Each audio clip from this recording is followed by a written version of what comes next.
তোমরা নারীরা রাত্রবেলা ঘুমানোর সময় স্বামী স্ত্রীর বালিশ হবে একটা। নবী গো কেন? বলে স্বামী স্ত্রী দুইজন যখন একসাথে লাইগা থাকবে, আমার আল্লাহ তাআলা দুনিয়ার যত খালি জায়গা আছে ওই খালি জায়গাগুলা আল্লাহর রহমত দিয়ে ভরপুর করে দেয়। মা বোনদের কাছে আবদার, মা বোনেরা স্বামীকে লানত প্রদান করবেন না। লানত প্রদান করলে জিব্বার মধ্যে গরম রড লাগায় দিয়া আপনার জিব্বাটাকে টেনে টেনে ছিঁড়ে ফেলা হবে। এ মুসলমান, আল্লামা শেখ সাদির স্ত্রী যখন স্বামীর কাছে মাপ চাইছে, আর আমরা বেরিয়েত মাপ চাইতো না, রাত্রবেলা অন্যদিকে ফিরা শুয়া থাকবো, মাপ চাইতাম না তার কাছে, প্রয়োজনে রাগ কইরা বাপের বাড়ি ত্যাগ কইরা যাইব। কথা কন না কেন? মাপ চাইতো না, মাপ গো। অন্যদিন জামাইবো একসাথে ঘুমাইতো, যেদিন জামাইবোর ঝগড়া হইব অথবা স্বামী গায়ে হাত তুলব ওই দিন মাঝখান দিয়ে কোলবালিশ। অন্যদিন বাচ্চা এক সাইডে, জামাইবো এক সাইডে, ওই দিন ঝগড়া হইলে বাচ্চা মাঝখানে চলে আসে। মহিলারা মনে করছেন এটা আপনার ক্যাটারি, এটা আপনার গুন্ডামি। মনে রাইকো গো মা, যদি কোনো স্বামী স্ত্রী দুনিয়াতে হাজার ঝগড়া করে, রহমতের নবী কয় তোমরা নারীরা রাত্রবেলা ঘুমানোর সময় স্বামী স্ত্রীর বালিশ হবে একটা। নবী গো কেন? বলে স্বামী স্ত্রী দুইজন যখন একসাথে লাইগা থাকবে, আমার আল্লাহ তাআলা দুনিয়ার যত খালি জায়গা আছে ওই খালি জায়গাগুলা আল্লাহর রহমত দিয়ে ভরপুর করে দেয়। এ মুসলমান, স্ত্রীরা ঘরের মধ্যে এমন অত্যাচার অনাচার করে, ঝগড়া করলে রাত্রবেলা বিছানা আলাদা করে ফেলে। আমি সেই কথার মধ্যে আপনাদের কাছে বয়ানটা করতেছিলাম। আমি মা বোনদের উদ্দেশ্যে সোশ্যাল মিডিয়ার মাধ্যমে বলতে চাই, কখনো স্বামী থেকে আলাদা হইবেন না। অনেক মহিলারা দুনিয়ার জমিনের মধ্যে স্বামীর প্রতি অনাচার করে স্বামীর সাথে রাত্রিও যাপন করে না, স্বামীর সাথে ঝগড়া হওয়ার কারণে। মনে রাখবেন, আপনারা আপনাদের স্ত্রীদেরকে জানিয়ে দিবেন, যদি কোনো স্বামী তার স্ত্রীটাকে রাত্রবেলা রাত্রি যাপন করার জন্য অথবা ফিজিক্যাল রিলেশনের জন্য ডাক দেয়, আর ওই স্ত্রী যদি তার স্বামীর ডাকের মধ্যে সাড়া না দেয়, তাহলে আল্লাহর আযাবের ফেরেশতারা ওই মহিলাকে সারা রাত্রি পর্যন্ত আযাব গজব দিতে থাকে। এজন্য আপনারা এই কথাগুলো আপনাদের স্ত্রীদেরকে জানান করে দিবেন। আল্লামা শেখ সাদী রাহমাতুল্লাহ আলাইহি বলে, আমার স্ত্রী আমার কাছে ক্ষমা প্রার্থনা করেছে। দুনিয়ার মানুষের দলেরা তোমরা তোমাদের স্ত্রীদেরকে ক্ষমা প্রার্থনা করার কথা বলো। হুজুর, আল্লামা শেখ সাদীর জীবনে ঘটা এই ঘটনা কেন তিনি কিতাবে লেখলেন? উনি এটা দিয়ে বুঝাইছেন, আমার স্ত্রী ছিল নমনীয়, আমার স্ত্রী ছিল ক্ষমা সুন্দর দৃষ্টিতে থাকা মানুষ। এই জন্য মানুষ যেন এটা পইরা শিক্ষা গ্রহণ করে, আমি এই জন্য কথাটা আমার কিতাবে উল্লেখ করে দিলাম। আল্লামা শেখ সাদী ছাত্রের সামনে যায় না, ছাত্র খাবার খাওয়ার জন্য রেডি হয়ে আছেন। উনি বলেন, আমি পেছনের দরজা দিয়া জঙ্গলার মধ্যে যাইয়া লাকড়ি কুড়ানোর জন্য যখন প্রবেশ করলাম, আমি লাকড়ি নেওয়ার জন্য গাছের আগার মধ্যে উঠছি, লাকড়ি ভাঙতে ভাঙতে লাকড়ি নিচে ফালাইলাম। এমন টাইমে একটা ভাগ আইসা আল্লামা শেখ সাদীকে খাওয়ার জন্য নিচে দাঁড়ায় আছে। ওই ভাগটা আড়ালে লুকানো। আল্লামা শেখ সাদী নিচের দিকে তাকায় বলতেছে, এত লাকড়ি জোগাড় করলাম, কিন্তু আমি একার পক্ষে লাকড়িগুলা বাড়িতে নেওয়া সম্ভব না। আল্লামা শেখ সাদী এই চিন্তা কইরা উনি ভাগটাকে দেখে মনে মনে সাহস পাইলেন, না না একা নিব না, বাঘের পিঠটার মধ্যে চড়াইয়া চড়াইয়া লাকড়িটা বাড়িতে নিব। আপনারা বলেন, এই ভাগকে কন্ট্রোল করার ক্ষমতা আল্লাহর ওলিদেরকে দিয়েছেন একজন, তিনি কে? আল্লামা শেখ সাদী। নাইমা, ভাগরে ডাকা, সামনে আসেন, লাকড়িগুলা বুঝাই করে নিয়ে যাই। লাকড়িগুলা বুঝাই করছেন, বুঝাই করে বাড়িতে নিয়ে লাকড়িগুলা পেছনে রাইকা সামনে আসছেন, ছাত্রের সঙ্গে কথা বলবেন। ছাত্র উস্তাদের এমন কর্মকাণ্ড দেখে বড় অবাক হয়ে গেছে। কিরে, ভাগ কন্ট্রোল করে ফেলে এমন একজন উস্তাদ আমার, আল্লাহ পাকের বন্ধু। এবার উস্তাদ সামনে আসার সাথে সাথে ছেলে ডাক দিয়ে কই, হুজুর আপনি এত বড় আলেম মানুষ, আপনি একটা বাঘরে কন্ট্রোল করতে পারলেন, বউডারে কন্ট্রোল করতে পারলেন না। উস্তাদ কই, কিরে ছাত্রী কি আমার সব যা হয়েছে সব শুনছে? শুনছে। হুজুর আপনি ভাগকে কন্ট্রোল করে বাঘের পিঠের মধ্যে কইরা আপনি এত সুন্দর করে করে আপনি আপনার লাকড়িগুলা নিয়ে গেলেন। হুজুর বাড়ির মধ্যে আপনার একটা বউ বেডি মানুষ, এটারে কন্ট্রোল করতে পারলেন না। আল্লামা শেখ সাদী কয়, না না, তুমি মনে কষ্ট নিও না, তবে সাবধানে এই কথা পর মানুষের কাছে বলবা না। ওই ছাত্র ডাক দিয়ে কই, হুজুর আপনার আপনার এলেমের জোর আছে, আপনার এলেমের পাওয়ার আছে, আপনি চাইলে তো আরেকটা বিবাহ করতে পারেন, আপনি চাইলে তো আরেকটা স্ত্রী গ্রহণ করতে পারেন। আল্লামা শেখ সাদী জবাব দেয়, 3 শয়তান ফালতে পারি না, তুমি আবার আরো 2 শয়তানের দায়িত্ব নিতে বলো, কারণটা কি? ছাত্র থ হয়ে গেলেন, হুজুর কি বলেন, 3 শয়তান পালতে পারেন না, আবার 2 সন্তানের দায়িত্ব নেবেন, মানে 5 শয়তান, হুজুর এটার কারণটা কি বলেন না? বলে শোনো, আল্লাহ তাআলা একজন পুরুষকে ধোঁকা দেওয়ার জন্য একটা শয়তান তার সাথে দিছে, কিন্তু একজন নারীকে ধোঁকা দেওয়ার জন্য 2টা শয়তান নারীর সাথে নিযুক্ত করেছেন। এখন যদি আমি আরেকটা বিবাহ করি, তাহলে আমার ওই স্ত্রীর সাথে তো আরো 2টা শয়তান নিযুক্ত হবে, ঘরের একটারই কন্ট্রোল করতে পারতেছি না, তাহলে আরেকটা স্ত্রী গ্রহণ কইরা আমি কেমনে কন্ট্রোল করব, তুমি আমারে বলো না। বলে হুজুর না না না, তাহলে লাগবে না লাগবে না হুজুর, এখানেই যথেষ্ট। আলহামদুলিল্লাহ। মনে রাখবেন, স্ত্রী মানুষ, এদেরকে আল্লাহ তাআলা আদম আলাইহিস সালাতু ওয়াস সালামের বাম পাজরের বাঁকা হাত দিয়ে তৈরি করেছে। আপনি যদি সোজা বলেন এরা বাঁকা বসবে, আপনি বাঁকা বললে এরা সোজা বসবে। এই জন্য আপনি যতটুকু সম্ভব আপনার স্ত্রীকে সুন্দর সুন্দর শব্দ দ্বারা সমর্থন করে বোঝানোর চেষ্টা করবেন।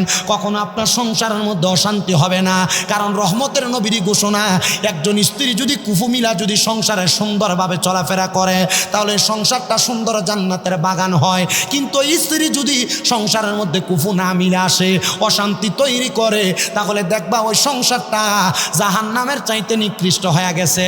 বলে হুজুর কেন? হ্যাঁ রে মুসলমান, শুইনা রাখো, ঘরের বউ যদি বালা হয় সংসার জান্নাতের মতো আরাম, কিন্তু ঘরের বউ যদি অশান্তি করে, এর চাইতে বড় অশান্তি আর বাংলাদেশে না। এটার 1 নাম্বার কারণ যৌতুক। ঠিক আইতো না একটার মুহে দিও, কারণ চিন্তা করে আমার ফুতের যৌতুক লই এরপরে বিদেশ ছাড়া, চিন্তা করে আমার ফুতের বিয়ে করা মতো যৌতুকটা লইয়া এরপর একটা মিশুক কিনা দিমু, ফলা মাশাল্লাহ সুন্দর চলবো। চিন্তা করে আমার ফুলার বিয়ে করাইয়া একটা মোটরসাইকেল লইয়া দিমু, তখন আর আপনি আপনার ফুতের বিয়ে করান না, বিয়া দেন।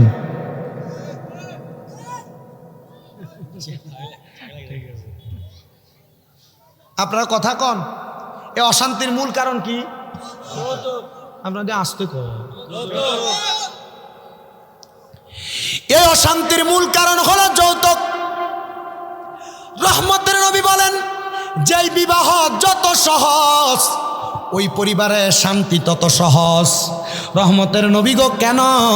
বলে এই যৌতুকের মাধ্যমে বিবাহ প্রথা হওয়ার কারণে দুনিয়ার মানুষের অশান্তি অশালীনতা বেড়ে যায়, আর এই অশান্তি অশালীনতার কারণে দুনিয়ার মানুষ দুনিয়ার জমিনের ভিতরে সাংসারিক জীবনে শান্তি পায় না।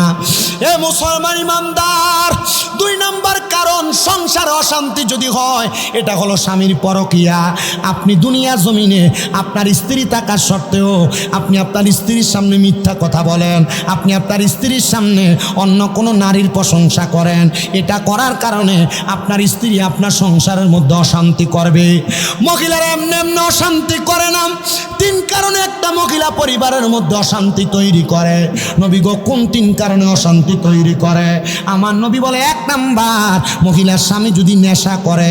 অনেক বেড়া মানুষ সিগারেট খেয়ে বাড়িতে যায়, তখন স্ত্রী তার সঙ্গে সুন্দর ব্যবহার করে না, কারণ তার মুখের মধ্যে থেকে দুর্গন্ধ ঘুয়ের চাইতে বেশি। তখন আর আপনার বউর আপনার ভাল লাগে না, আপনার ছোটটা যেটা এটার ভাল লাগে, কারণ আপনার মুখের ভিতরে এমন দুর্গন্ধ সিগারেট খাওয়ার কারণে। স্ত্রী অশান্তি করার কারণ কয়টা? আপনাদের আসতে কয় কারণ? এই 3 কারণ।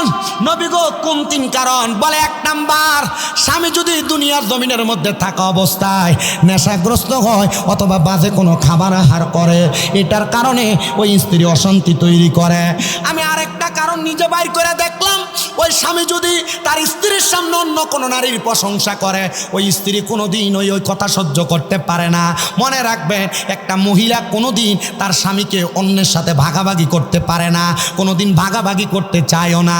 আপনারা মনে করেন আপনার স্ত্রী আপনাকে সন্দেহ করে, আপনার স্ত্রী আপনাকে বিভিন্ন বিষয় বিভিন্ন প্রশ্ন করে, না না না, মনে করবেন যে বউ যে জামাইরে যত বেশি সন্দেহ করে, এই বউ এই জামাইরে তত বেশি ভালোবাসে। কারণ এ জানে আপনি যদি অন্য কোনো নারীর সাথে বিবাহ বন্ধনে আবদ্ধ হয়ে যান বা অন্য কোনো নারীর সাথে সম্পৃক্ত থাকেন, তাহলে তার ভালোবাসাটা ভাগ হয়ে যাবে। এজন্য যদি সন্দেহ বেশি করে, মনে করবেন আপনার বউ বেশি ভালোবাসে, রাত্রবেলা বেশি বাইরে বাইরে থাকলে আপনার স্ত্রী আপনার ফোন দিয়ে জ্বালায়, এটা ভালো। আমরা মনে করি না, মাগো আমার ব্যাপারে তুমি মাথা ঘামাও না, এটা ভালো জিনিস। আপনার স্ত্রী আপনার পাশে চায়, এর মধ্যে আরেকটা কারণ, সেটা হলো দুনিয়ার বর্তমান যেই শ্বশুর শাশুড়িরা, এরা এদের ছেলের বউকে তারা নিজের মেয়ের মতো মনে করে না। এজন্য সবচাইতে বেশি সংসারের মধ্যে অশান্তি তৈরি হয়। আর বউয়েরা শ্বশুর শাশুড়ির নিজের মাইয়ার মতো মনে করে না। শ্বশুর শাশুড়ির কথা হইল যে কি, আমার মাইয়ার জামাইটা বড় বালা, আমার মাইয়ার কথাটি শুনা শুনা চলে, কিন্তু আমার ফোলাটা একটা বেডতে হাতে তার বউয়ের কথা শুনে। আমার মাইয়ার জামাই না বলে বালা, ঠিক না? আপনার মাইয়ার জামাই না বলে বালা, ভালো হলে আপনার মায়ের কথা শুনে তো স্বাভাবিক আপনার ছেলের বউয়ের কথা আপনার ছেলে শুনতেই পারে। নিজের মাইয়া সকালবেলা বাসন করা দুঃখ কাজ কাম করুক সেটা চায় না, কিন্তু নিজের ছেলের বউ মুনির মতো খাটুক এটা চায়, ঠিক না? এজন্য শ্বশুর শাশুড়িদের কাছে আবদার থাকবে, আপনারা আপনাদের ছেলের বউদেরকে নিজের মেয়ের মতো মনে করবেন। দেখবেন আপনার ছেলের বউটা আপনি মা বাবারে আপনার নিজের মা বাবার মতো মনে করবে। আর 3 নাম্বার কারণ, মহিলারা মানবে না, যদিও না মানে কথাটা সত্য। বলে হুজুর কেমনে সত্য? 3 নাম্বার কারণ হলো, একটা পরিবারে অশান্তি তৈরি হওয়ার কারণ হলো একটা মাইয়ার মা কেমন কানে কানে কইয়া দেয়, জিগো তো জামাই যা কামাই করে তুই একটু খোঁজ খবর লস না, তার মা বাপের সব টিয়া পয়সা দিয়ালা, তোর তো একটা ভবিষ্যৎ আছে। এ কানে তুলে দিল। এবার আপনি কামাই করে আসলে বাড়িতে, আপনার প্রত্যেক ওয়াক্তে জিগা তুমি কত টাকা কামাই করছো, কই তোমার টিয়াটা কই দাও না। এ যখন কোনো মহিলা তার স্বামীর কামাই রুজিতে ইন্টারফেয়ার করে, এই ইন্টারফেয়ারটা করার কারণে স্বামী অশান্তি তৈরি করে। মা গো, তোমার কাছে আমার আবদার হইল, তোমার স্বামী যা ইনকাম করুক আর না করুক, তুমি এটার ব্যাপারে মাথা ঘামাইও না। দেখবা তোমার স্বামী তোমার 3 দায়িত্ব পালন করে কিনা। 1 নাম্বার শারীরিক, 2 নাম্বার তোমার মানসিক, 3 নাম্বার তোমার সংসারের ভরণ পোষণ দেয় কিনা। যদি দেখো এই 3 দায়িত্বটা পালন করে, তাহলে তোমার স্বামীর ব্যাপারে তুমি আর কোনো মাথা ঘামাইবা না। কিন্তু বর্তমান সমাজের মহিলারা এই ব্যাপারে বড় সতর্ক। ও মা, যদি জান্নাতের মধ্যে যাইতে চাও, মনে রাখবা গো মা, তোমাদের জন্য 4টা কাজ আল্লাহর নবী বলে দিয়ে গিয়েছেন। নবী আমার বলতেছে, নারীরা জান্নাতে যাওয়ার জন্য 4 কাজই নারীদের জন্য যথেষ্ট। নবী গো কোন 4 কাজ? বলে 1 নাম্বার, নারীরা যদি 5 ওয়াক্ত নামাজ পড়ে, 2 নাম্বার যদি পর্দা করে, 3 নাম্বার যদি রোজা রাখে, আর 4 নাম্বার যদি নিজের লজ্জাস্থানের হেফাজত করে, তাহলে ওই নারীর জান্নাতে যাওয়া কেউ আটকে রাখতে পারবে না। আমার মুসলমান ইমামদার, আপনাদের কাছে আমি বলক রাজ্যের একজন বাদশাহ, যার নাম হযরতে আহমদ খুনজুম রহমতুল্লাহ আলাইহি, আমি ওনার একটা ছোট্ট ওয়াকিয়া বলে আমার বয়ানটা শেষ করব। আপনারা যদি কষ্ট করে বসেন, আমি আমার বয়ানটা টানতে চাই। আপনারা বলেন 10টা মিনিট সময় আর আমারে দিতে রাজি আছেন? অসুবিধা নাই তো আপনারা? হযরতে আহমদ খুনজুম রহমতুল্লাহ আলাইহি উনি বলেন, আমি তখনও বিবাহ করি নাই, আমার বয়স 28 বছর বয়স। আমি আমার আল্লাহ তাআলার ইবাদত করি। আমি চিন্তা করতে লাগলাম, আমি যদি বিবাহ করি, আমি এই সময়টা আমার স্ত্রীকে দেওয়া লাগবে, আমি আমার মাওলারে সেই সময়টা দিতে পারবো না। হযরতে আহমদ খায়জা উনি যখন রাস্তা দিয়ে হাইটা হাইটা যায়, উনি বলেন আমার কাছে আইসা, হযরতে খাতুনে ফাতেমা নামক একজন মহিলা, উনি আইসা আমারে ডাক দিয়া কই, রে আহমদ, তোমাকে আমার বড় পছন্দ, তোমার প্রশংসা পুরা বখত এলাকার মধ্যে ছড়াইতো, তুমি বলো না আমারে বিবাহ করবে কিনা? আহমদ খায়জুম বলেন, না, আমি বিবাহ করলে আমার আল্লাহরে আমি সময় দিতে পারবো না, এই জন্য আমি বৈবাহিক জীবনে আবদ্ধ হতে চাই না। মহিলা ডাক দিয়া, তুমি বড় বীর পুরুষ, তুমি বড় নিষ্ঠাবান পুরুষ, কিন্তু তুমি আমার প্রতি ইনসাফ করতে চাইতেছো না, আমারে বিবাহ করতে চাইতেছো না। আরে তুমি বিবাহ করো না, বিবাহ করলে তুমি দেখবা আমি তোমার সাংসারিক জীবনটাকে সুন্দর করে ফুটে তুলবো। বলে কেন গো? বলে আমি দুনিয়া জমিনের মধ্যে হেদায়েত পাওয়ার জন্য কোনো ব্যক্তি পাই না, তবে আমার বিশ্বাস তোমার মতো একজন নিষ্ঠাবান, তোমার মতো একজন হক্কানি আলেমের সাথে যদি আমার বিবাহ হয়ে যায়, তাহলে আমার সংসারটা সুন্দর এবং সাবলীলভাবে চলাফেরা করবে। ওই ফাতেমা নামক মহিলা আহম্মদকে ডাক দিয়ে বলেন, আহম্মদ বিবাহ করবানি? আহম্মদ বলে, আমি ভেবে চিন্তে আপনাকে বলবো, তবে আপনিও একটু আল্লাহর দরবারে ইবাদত কইরা কইরা আপনি আমার আল্লাহ তাআলার কাছে জানতে চান আমি আপনার স্বামী হিসেবে উপযুক্ত কিনা। বলে কি ইবাদত করব? বলে ওই ইবাদতের নাম হলো সলাতুল ইস্তেসকা অথবা সলাতুল হাজতের নামাজ আপনি আদায় করেন। কেমনে গো, কেমনে আদায় করব? বলে আপনি রুকু দিবেন, সেজদা করবেন, সেজদা রুকু সেজদা শেষ কইরা আপনি সালাম সালাম ফিরায়া সাজদার মধ্যে যাইয়া মুরাকাবার নিয়তে চোখটা বন্ধ কইরা আমার চেহারাটা আপনি স্মরণ করবেন আর বলবেন আল্লাহ যেই ব্যক্তিকে আমি দেখতেছি সেই ব্যক্তি স্বামী হিসেবে কেমন হবে। এবার মহিলা বলে বাড়ির মধ্যে যাইয়া আমি ইস্তেখারা কইরা আমি দেখলাম এই ব্যক্তি আমার স্বামী হিসেবে বড় উপযুক্ত। আরে দুনিয়ার মা, দুনিয়ার বোনেরা, দুনিয়ার ছেলেরা, শুধু সুন্দরী মাইয়া তোমার বিয়ার উপযুক্ত না। মাইয়ারা মনে রাখবা গো, টাকাওয়ালার স্বামী শুধু টাকাওয়ালার স্বামী শুধু তোমার উপযুক্ত না। মনে রাখবা বহুত টাকাওয়ালার কাছে মাইয়া বিয়া দেওয়ার পরে বহুত সম্পদওয়ালারা ওই মাইয়াটারে কুত্তার ছাওয়ার মতো ফিডে মাইয়াটার কোনো খোঁজ খবর নেয় না। এমন অবস্থা বাংলার সমাজে নারীগুলার উপর নির্যাতন হয়। এমন অনেক জায়গার মধ্যে খবর পাওয়া যায় ছেলে টাকা দেখে বিয়া দিছে, কিন্তু ওই টাকাওয়ালা ছেলেটা মাইয়াটার উপর অত্যাচার অনাচার করে। আরে টাকা পয়সা দ্বন্দ্বৌলত বেশি জিনিস না, যদি সন্তানটা দিনদার হয়, ছেলেটা যদি আল্লাহওয়ালা হয়, টাকা পয়সা কম হইলেও হালাল খাবারের মধ্যে বরকত আছে না না। এখন বর্তমানের মেয়েরা ওনাদের কথা হলো মোটামুটি একটা টাকাওয়ালা বেড়া যদি বিয়া করেন যে এটা বুড়ো হইলে অসুবিধা নেই। হ্যাঁ ঠিক না? কাকা কাকা কেমন এরা চিন্তা করে একবার বুড়ো হইলে অসুবিধা নেই, কিন্তু তার পরবর্তী সময়টা সে কিভাবে কাটাবে সেটা বলতে পারে না। এই জন্য টাকা যাচাই করার আগে মাইয়া বিয়া দেওয়ার সময় সন্তানটার কি যাচাই করবেন? আদর্শ। বলেন না কি না কি আর আদর্শ? আমি রিক্সা চালাই, আমার মাইয়া জামাই হইতে হবো বিদেশি। আমি সাধুয়ানদারি করি, আমার মাইয়া জামাই হইতে হবো লন্ডনী, ইতালি প্রবাসী। ঠিক না? না পোলাপান আপনারা যারা আছেন, অনেক পোলাপান, এই যে আমি কয়দিন আগে ফেসবুকে দেখছি, তারা জিজ্ঞেস কি রে তুই না সুপারি চুরি করস, তুই ইতালি আসিস কি লেগে সুন্দর মেয়ে বিয়ে করতে? না, প্রবাসী হন, দেশের মানুষ হন, যেই কাজই করেন সুন্দর দেখে বিয়ে করবেন। বলে হুজুর সুন্দর বউ তো সবাই চায়, তবে সুন্দর দেখার পরে আর তিনটা জিনিস চাইেন। কি জিনিস? তিনটা জিনিস চাইেন। রসুলে পাক শিখিয়ে দিতেছে। এক নাম্বার, ওই মেয়েটার মা তার শ্বশুর শাশুড়ির সঙ্গে কোন খাসিয়তে কোন আচরণে চলছে সেই খবর নাও। দুই নাম্বার ওই মেয়েটা কতটুক দিনদার সেই জিনিসটা তাকাও।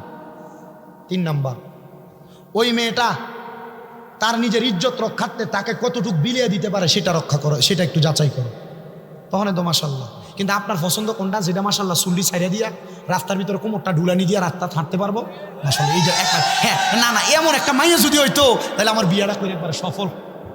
ঠিক না? তাই বেটা, তোমার এই বউ বিয়া করছো ঠিক, সুন্দর ঠিক, কিন্তু এটা তোমার লাগে হাসতো না। তুমি বাড়িতে যাইবা, দেখবা বেটি সারাদিন যে মাছ কুটছে, গায়ের ভিতরে মাছের গন্ধ। কিন্তু যদি দিনদার স্ত্রী হয়, দিনদার স্ত্রী সারাদিন কাজ করার পর স্বামী আসার 5 মিনিট আগে হইলেও নিজেকে পরিপূর্ণ রেডি করে রাখবে। এই জন্য বিবাহের ক্ষেত্রে সুন্দরের চাইতে দিনদার যাচাই করবেন। আল্লাহ বুঝার তৌফিক দান করুন। আর সোশ্যাল মিডিয়ার মাধ্যমে যে মহিলারা মাইয়ারা শুনবা, তোমার কাছে আবদার ফোলা ফাইনে এমনি দেখতে যেটা সুন্দর, একবারে উড়া দূরে চলাফেরা করে, এটা শুধু রাস্তার ভিতরে দেখিয়া কি সুন্দর, এটা কনের লেগে ঠিক আছে, এটা ফোলা ফাইনের লেগে প্রেমের লেগে ঠিক আছে, কিন্তু বিয়া করার সময় পোলা যাচাই করে মাইয়া কোরআন শরীফ পড়ে কি পড়ে না। বিয়া করার সময় পোলা পান যাচাই করে।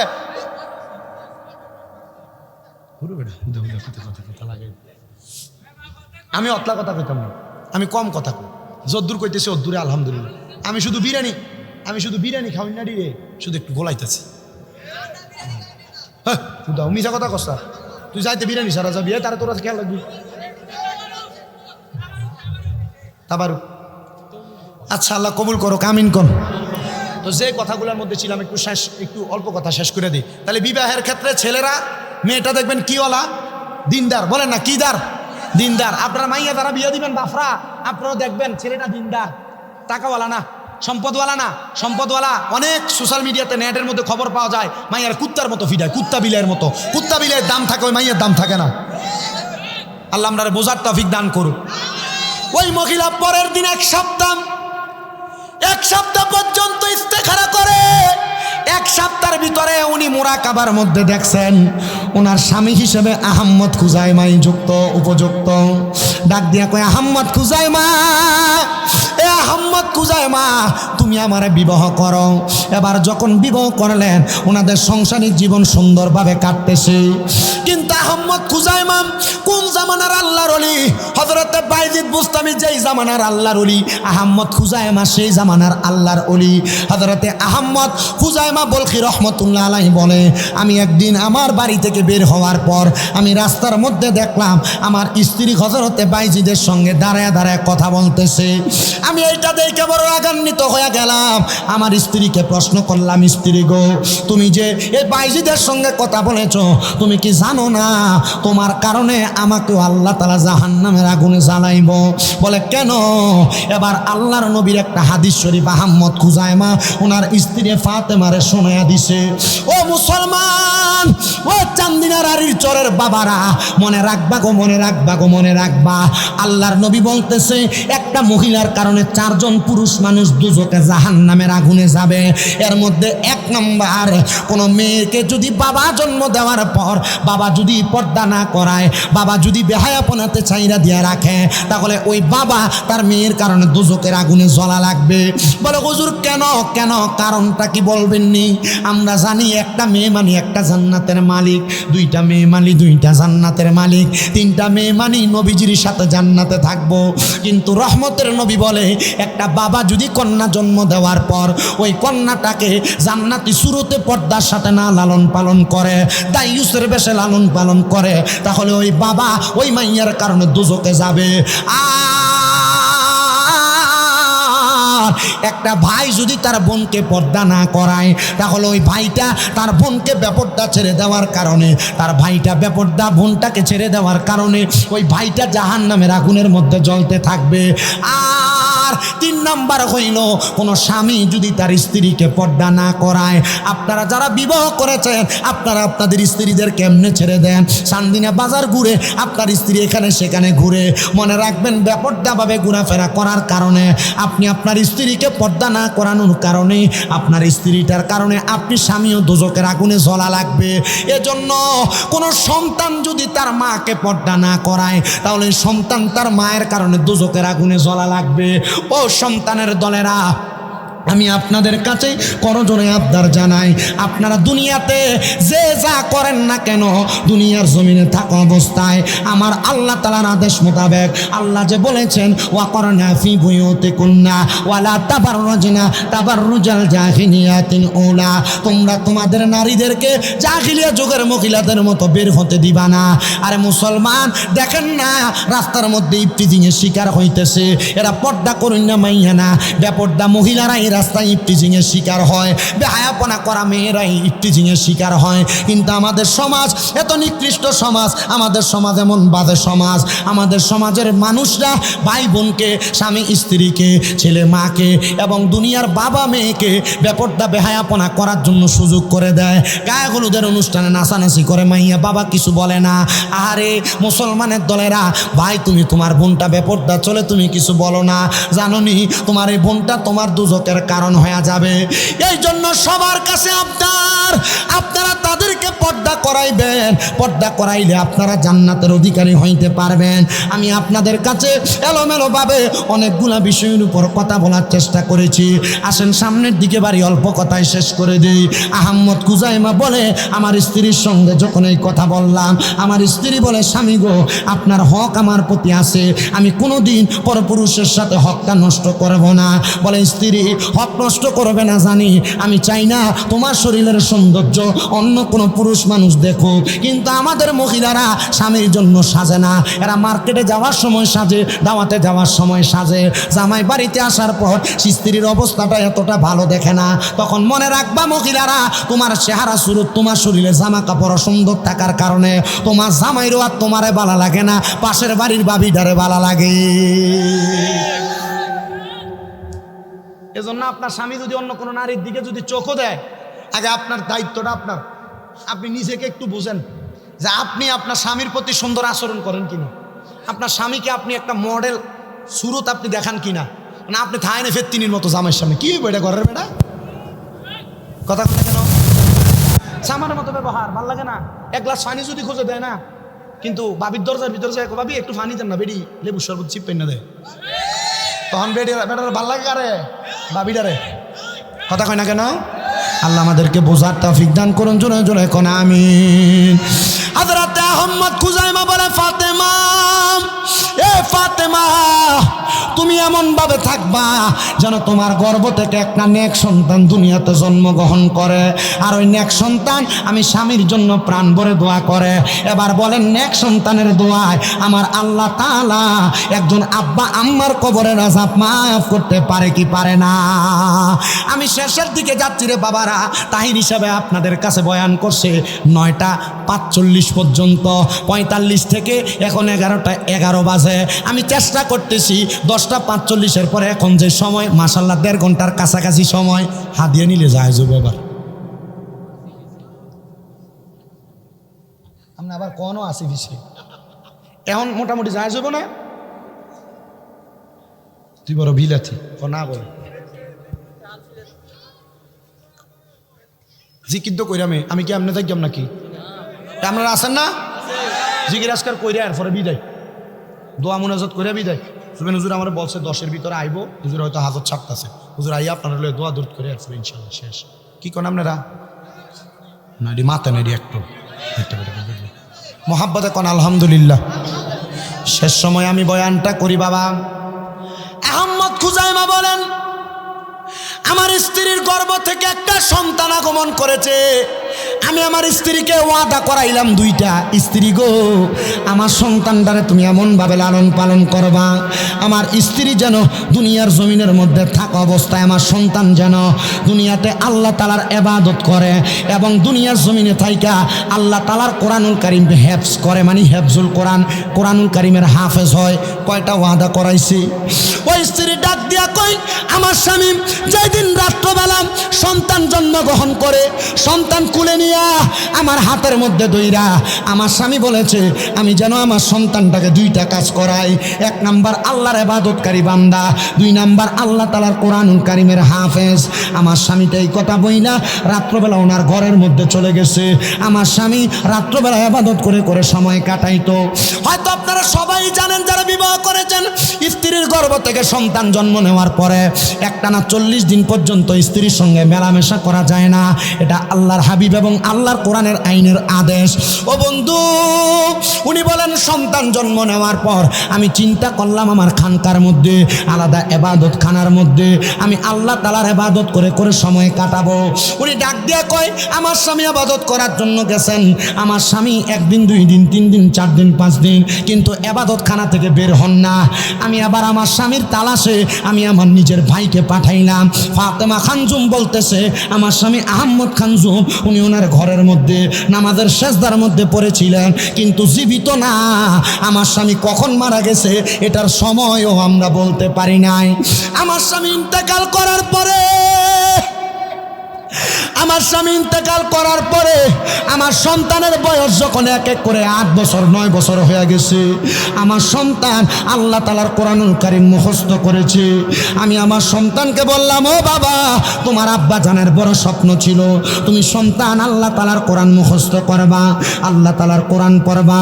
আল্লামা ফরিদউদ্দিন আত্তার রহমতুল্লাহ আলাইহি লিখিত তাজকিরাতুল আউলিয়ার মধ্যে হযরত আহমদ খানজম বলকি রহমতুল্লাহ আলাইহি জীবনীতে ঘটনাটা সুন্দর করে দেওয়া। ওই ছেলেরে ডাক দেয়া কই, তোমার আব্বার বড় স্বপ্ন ছিল তুমি আল্লাহ ওয়ালা হবে, তুমি আল্লাহর কোরআন মুখস্থ করবে। সন্তান তুমি বলো না তোমার আব্বার জন্য তুমি দোয়া করছো নি? সন্তান কয়, মা, আমি এতদিন পর্যন্ত কোরআন শিক্ষা গ্রহণ করার জন্য যতটা মস্কের আয়াত তেলাওয়াত করেছি কোরআন কারীমের প্রথম থেকে শেষ পর্যন্ত আমি আমার আল্লাহর কাছে সওয়াব রেসানি সালে সওয়াব করেছি।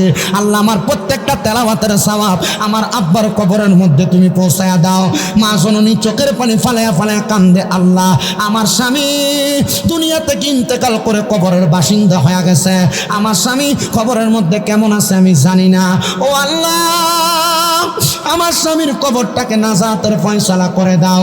এই কথা বইলা সন্তানটাকে নিজের কোলের মধ্যে মাথাটা রাখায়া সন্তানটারে নিয়ে কাঁদতে কাঁদতে মা ছেলে 2 জন ঘুমায়া গেছে। হঠাৎ করে রাত্রি যখন গভীর হয়ে গেছে গো, ওই সন্তানটা ঘুম থেকে জাগ্রত হইয়া ডাক দিয়া কয়, মা ও আমার আম্মা জান, আমি বড় মারাত্মক একটা স্বপ্ন দেখছি গো। বলে কি স্বপ্ন দেখছো? বলে আমি স্বপ্ন দেখলাম কে জানি ঘুমের মধ্যে আইসা আমার মাথাটার মধ্যে হাত বুলাইয়া আমার কপালের মধ্যে চুমা দিতেছে। আমি পরিচয় জিজ্ঞাসা করলাম, কে গো আপনি, আপনার পরিচয় কি? উনি আমার পরিচয় দেয়, উনি হইল আমার জনম দেখি বাবা। ও মা, আমার আব্বা জানের এই শুরুতে আমি দেখছি। মা ডাক দিয়া কয়, আল্লাহ, এই সন্তান যাকে দেখছে, এই সন্তান তো সত্য স্বপ্ন দেখছে গো। আল্লাহ সন্তানের দোয়ার বরকতে তুমি তার আব্বার কবরের আযাব মাফ করে দিছ, তুমি তার আব্বাটার জান্নাতি বাবা হিসেবে কবুল করেছো। এ চান্দিনার আরির চরের ঈদগাহ ময়দানে মহান পাক পাঞ্জাতন আলাইহিমুস সালাম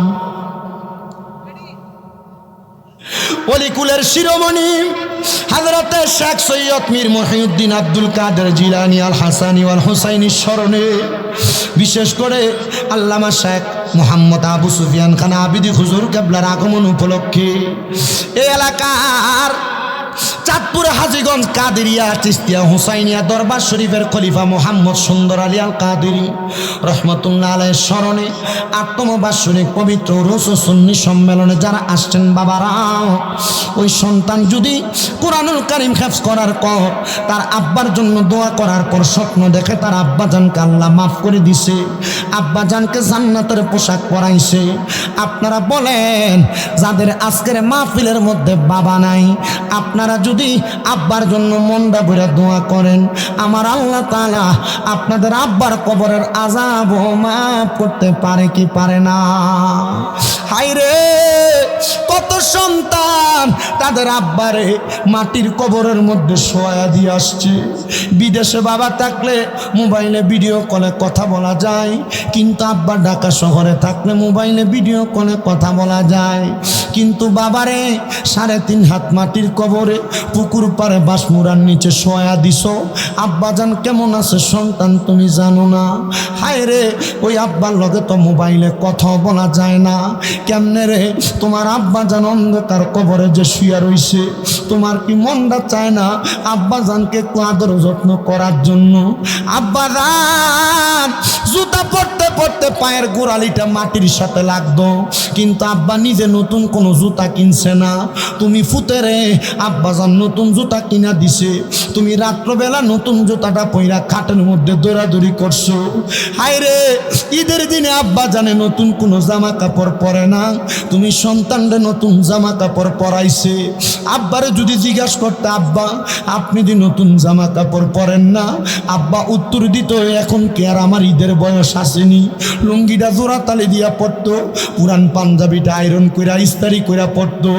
আব্বার অভাবের কথা আব্বা বলতো না, শুধু বাবা বলতো, এখন কি আর আমার ঈদের বয়স আসেনি? এখন সন্তান তোমার কাছে টাকার অভাব নাই, কিন্তু তোমার আব্বার বড় অভাব। হায় রে, কত টাকা তোমার কাছে, কিন্তু তোমার আব্বারে 500 টাকা দিয়া কিনে একটা লুঙ্গি পরাইতে পারো না। আব্বা জান অন্ধকার কবরে, বাবা তুমি কেমন আছো ছোট মাটির ঘরে, তোমার কথা হৃদয় মাঝে পড়ছে বারে বারে, ভালোবাসি তোমায় বাবা বুকটা যে যায় ছিঁড়ে, তোমার কথা হৃদয় মাঝে পড়ছে বারে বারে, বাবা গো ও বাবা, বাবা গো ও বাবা, ওরে দরজাটা খুলতে খেয়ে যাই ধোকা, বাবা বুঝি বলছে এলে নাকি খোকা, বুকের ভিতরটা লড়ে চড়ে ওঠে, সবাই আছে শুধু বাবা নেই, শুধু বাবা নেই। কত আব্বা ধমক দিয়া সন্তানকে শাসন করছে, এখন রাত্র বিরাত্র বেশি হইয়া গেলে আর কেউ ধমক দিয়া ঘরে ঢুকায় না, ঢুকাইব কেমনে? বাধ্য অন্ধকার কবরে। এ চান্দিনা রানীর চরের পর্দার অন্তরালের মা, বাপের বাড়িতে যাওয়ার পর সবার মুখটা দেখো, কিন্তু জনম দুঃখী আব্বার মুখটা তো দেখো না। হায় রে মা জননী বড় কষ্ট করে তোমার দুনিয়ার আলো দেখাইছে, ওই মা দুঃখিনী অন্ধকার কবরে কেমন আছে তুমি সন্তান জানো না। ওই মা জননী কাপড়ের রাস্তার মধ্যে 10-5 টাকা বাইন্দা রাখছে, ওই টাকা কুইলা কুইলা তুমি সন্তান স্কুল মাদ্রাসায় যাওয়ার সময় দিছে। মার কাপড়টা ছিঁড়া থাকলে মা সিলেয়া সিলেয়া পড়ছে, মা নতুন কোনো জামা কাপড় পরে নাই। ওই মারে কবরে শোয়া দিয়ে আসছো, তোমার কাছে টাকার অভাব নাই। ঈদের দিনে কত মানুষ নতুন জামা কাপড় পরে, সন্তান তুমি তোমার মারে একটা 500-1000 টাকা দিয়া কিনা জামদানি কাপড় পরাইতে পারো না, পরাইবা কেমনে তোমার ওই মা দুঃখিনী অন্ধকার কবরে। ওরে 3.5 হাত গর্তে ফেলে কেমন করে আইলা চলে, তোমার বাড়ি আইতে দেরি হইলে যেই মা ঘুমাইতো না, ওই কবর দেশে মায়ের পাশে একটু রইলি না রে, কবর দেশের খবর লইলি না। কেমন আছেন বাবা মনি, কেমন আছে মা জননী, একবারও তো চায়া দেখলি না। ওই মা বাবারে কষ্ট দিয়া দুনিয়াতে দিন কাটাইয়া কোনদিনও শান্তি পাবি না রে, খবর দেশের খবর লইলি না। হায় রে কত সন্তান বউ কথায় কথায় বলছে তোমার আরো 2-3 ভাই আছে, তুমি কেন মা বাপরে একা ভাত খাওয়াও। এই কথা শুই না মা বাপরে জুদা কইরা দিছে, মা বাপরে আলাদা কইরা দিছে। মা বাপ সকালে এক ঘরে ভাত খায়, রাত্রে এক ঘরে ভাত খায়, দুপুরে আরেক ঘরে ভাত খায়। কেউ যদি এই কথা শুই না মা বাপরে জুদা কইরা দিয়া থাকো, মা বাপরে আলাদা কইরা দিয়া থাকো,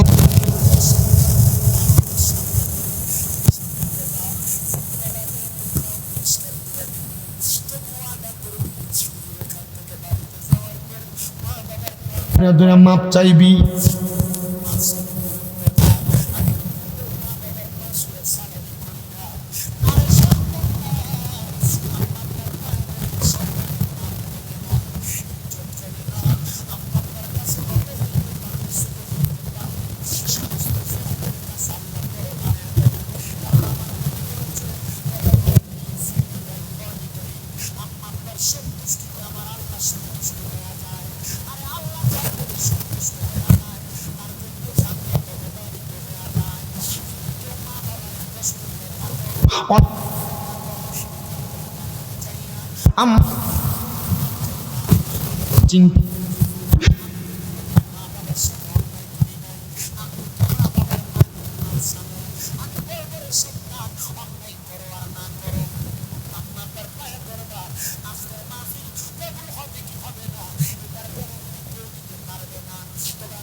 আছে